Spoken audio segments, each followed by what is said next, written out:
Welcome back to a new video session from Biology Boost Up.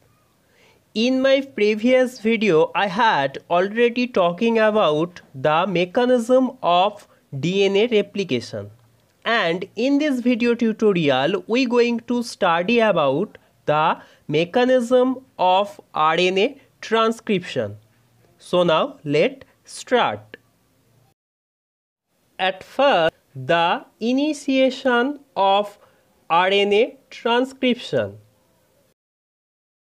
At first, the RNA polymerase binds with DNA at a particular region, which is known as the promoter region. And this binding process occurs by two steps. In first step, the RNA polymerase, which is made up by alpha 2 omega beta beta dash delta polypeptide, combines with recognition site of the DNA. At this recognition site, the RNA polymerase holoenzyme and DNA all together known as closed complex.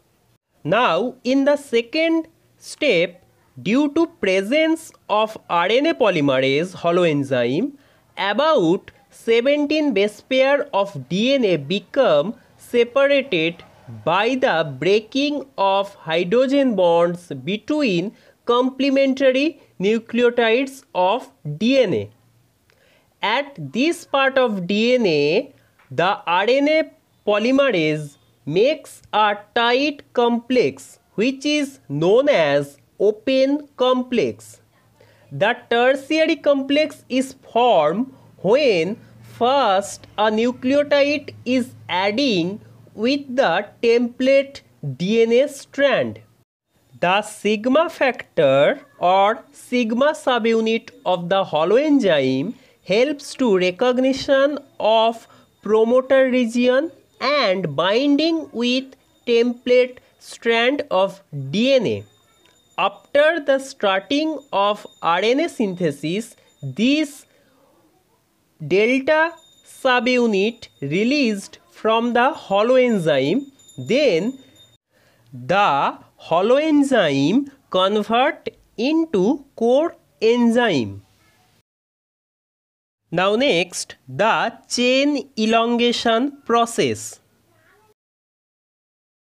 Now look, before the starting of elongation process, the sigma subunit separated from the holoenzyme and form core enzyme.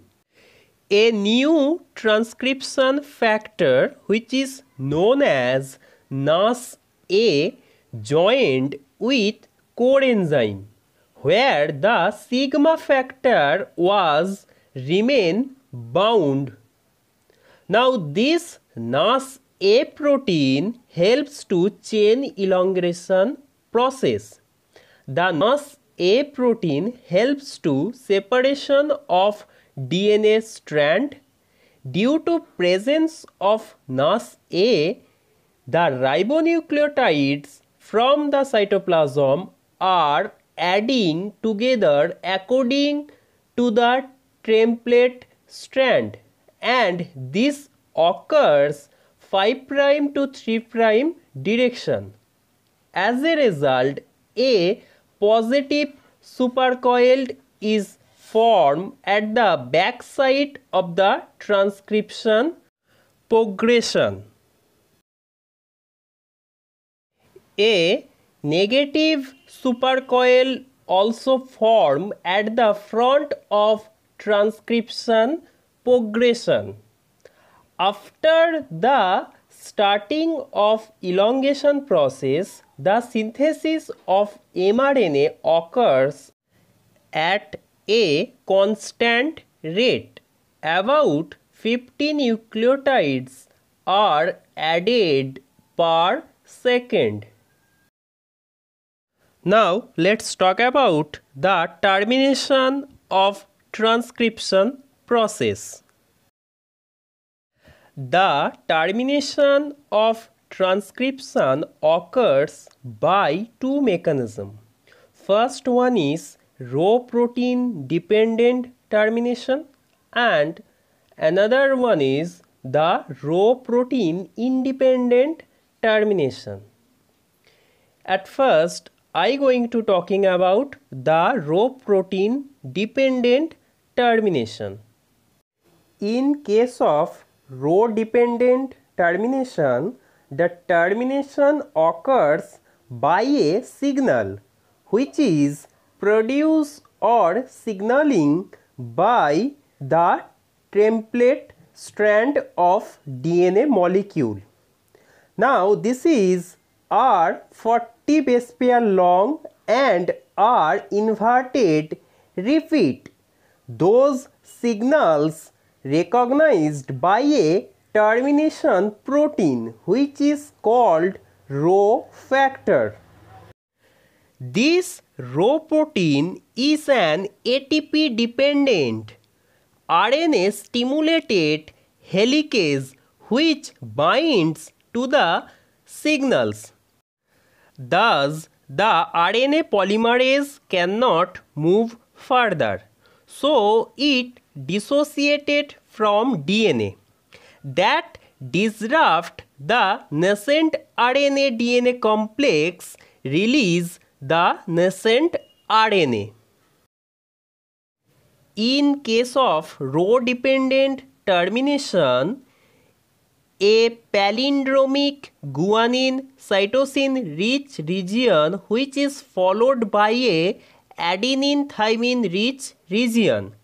Thus, RNA polymerase transcript of these palindromic self-complementary sequences permitting the formation of a hairpin structure. A highly conserved string of adenine residue in the template strand that are transcribed into uracil residue. The transcription ends within or just after them.